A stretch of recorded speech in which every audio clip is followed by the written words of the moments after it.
Little old, look, I got to leave. That ain't what we're looking for. Oh no, now don't. This is a Bream show. Fishing on credit again.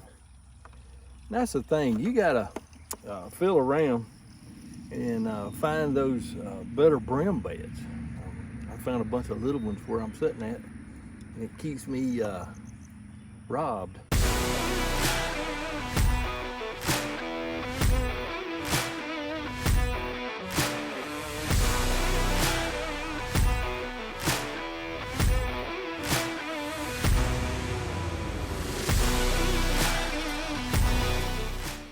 This is your typical farm pond. This farm pond's about 1.5 acres.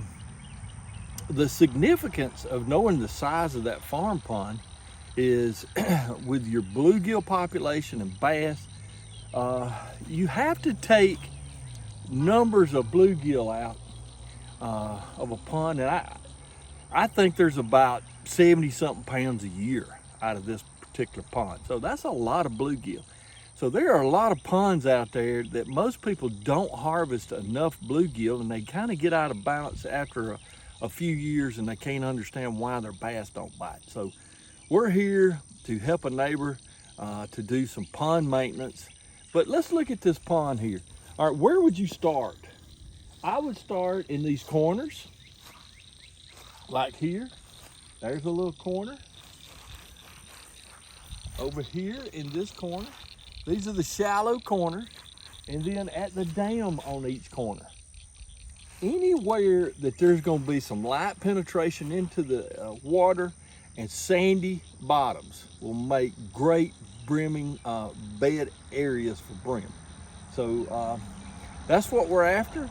We're after some bluegill. They have bluegill here, and they also have a hybrid. So these last year, we're averaging over 1 pound a piece. So I'm excited. We've got a little ultralight set up. This one happens to be an ugly stick. Great little versatile pond rod. So there you go. All right, I'm gonna talk about my setup just a little bit. Very simple. This is simple fishing. Anybody can do this, and every kid needs to grow up doing this. A number 6 hook, and I like gold hooks. It don't matter what brand. I like a smaller split shot. This is like a number 7 split shot. And I like a little clip-on bobber. Now this is the weighted kind. It just helps you to throw your little setup out a little further. Now this is my basic setup. Remember, we're fishing shallow. I've got my hook on the end, my number 6 hook. Got my number 7 split shot about 4 to 6 inches above my hook. And then I've got my little clip-on bobber at the top. The whole thing I probably got anywhere from 1 foot to 18 inches. Very simple. All right, now, the bait of choice on most brim ponds is a cricket. For whatever reason, most of the time, bluegill love crickets, and I got crickets crawling all over me. I take my old cricket. I'm usually right-handed, so I take my cricket and I put his head that way, so you can't see it coming. And then I take my number 6 hook, and I go right behind the head. There's a little collar right there, and I hook right behind his head. Do not penetrate the head. I go right behind the head, get inside that collar, and then I'm out. That keeps your cricket alive. See him kicking? I'm not hurting him, but I've got this gold hook. It gives me a little bit of flash and some extra attracting. So that's the way. Those brim like a lively cricket. That's the reason why I go behind the collar. Bert's got something good. Feels like a good bluegill. If it's a bass, no need to. That's a bluegill. Yeah, it's a good one. Good one. Show that to the camera. Get him in. Oh, that's a big one. Yeah, I got one too. The drag is trash on this thing. Bluegill. See those blue gills? Beautiful fish. Now there's my hand. Good 3/4 of a pound at least. Got a good one on. If I can get him in, I got a good one. That old blue gilly monster. Light line. Yeah. Light rod. That's all the tussle you want. Ooh, good. Another good one. Male fish. See squirting? No. Some male fish. But look at his head.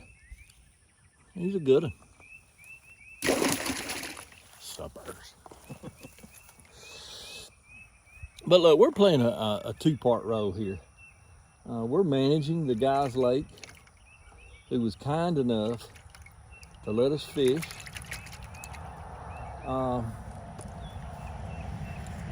You know, you have to harvest so many brim out or you get your lake out of whack and then you're in trouble. Oh, Berkeley got a good one on. Come on, Bert. Show me something. Now, I got out of his way so we don't have just a ginormous mess. That's a small one. Still though, probably a female. It's a different breed than what we've been catching. Looks like a sunfish. Yep, like a little yellow sunfish. Still a good one though. Oh, I still got my cricket too. Show it in the camera. Different coloration of it. Yep. And I got my cricket. Oh. Ooh, that's whooping me up, man. Ain't gonna lie. Oh, I had a cricket crawling up my neck. I thought it was a bad bug. Let him fight. Ooh, that thing pound for pound, man. I may go into professional brim fishing. Ooh, yeah, that's another one in there. Ooh, yeah. All right, let's see if there's another male. There's 50,000 crickets in here. And I struggle to catch one. Here's the cool thing about it. Berkeley's done hollering. It's snack time for him. That's the thing. Simple fishing like this, dude, you can sit around, chill, Dude, oh eat my your god. snacks. That's cool. Look. This pork chop looks like a bluegill. Let's see. Put him in the camera. Let's see that pork chop bluegill. It looks like a bluegill. I think you got bluegill on your mind, though, bro. You know what my buddy says. While we wait. Hey, your bobber's down, dude.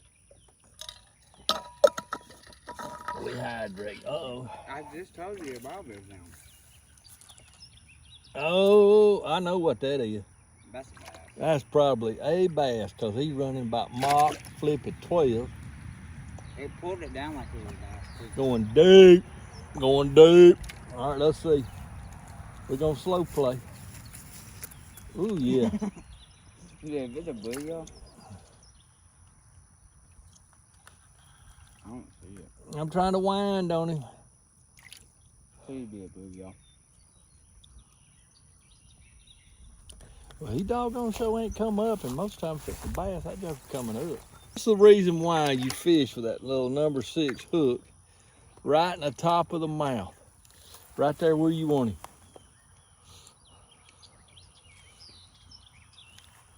Now again, that's my hand. That's big bream. Polar ice challenge. Oh my boys. I just caught a fish on a piece of chewing gum. But for some reason we're catching a lot of male fish. It makes you wonder. You know, the prime time to be on a bluegill bed is around the full moon or the new moon. And we're just conveniently here, so we're doing okay. Yep, believe that's a female. Another good one. Yeah, but look at the mouth on that one. Just a different variety. Beautiful yellow fins.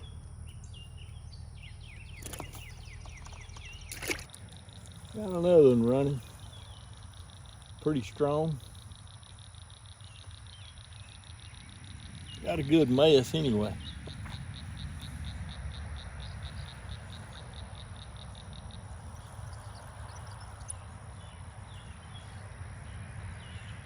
I mean, what kid would not love that? That's what keeps me a kid. But I enjoy being here with my boys. I just appreciate the neighbor. Another good, bigger than my hand. All right, all good things got to come to an end. I think we've got probably 12 or 15. We got a big mess. So anxious to go see what we got. And then we'll take it along step of the way when we clean them up. Bert, you have a good time? Yeah, I did. It's always having a good time just hanging out, man, just having fun. You never know, like it's like a box of chocolate. You never know what you're gonna get into hanging out with these two cats. All right, what I like to do, it's late in the afternoon. I'm gonna ice them down overnight. I've got my little cooler that I normally put fish in, but I want you to see the quality of fish that we got out of here. These are all bigger than my hand. That's one.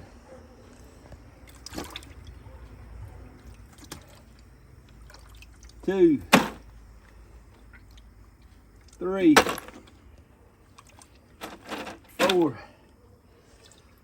Five. Six. Seven. Eight. 9, 10, 11, 12, 13, 14. Pretty good day's haul right there. So I'm gonna ice them down and put a little ice on the bottom, and then I'll ice them off. And I usually just put my bag in to give me another little layer of insulation, and I'll put this in the basement, and I'll get up early in the morning and we'll have fillets.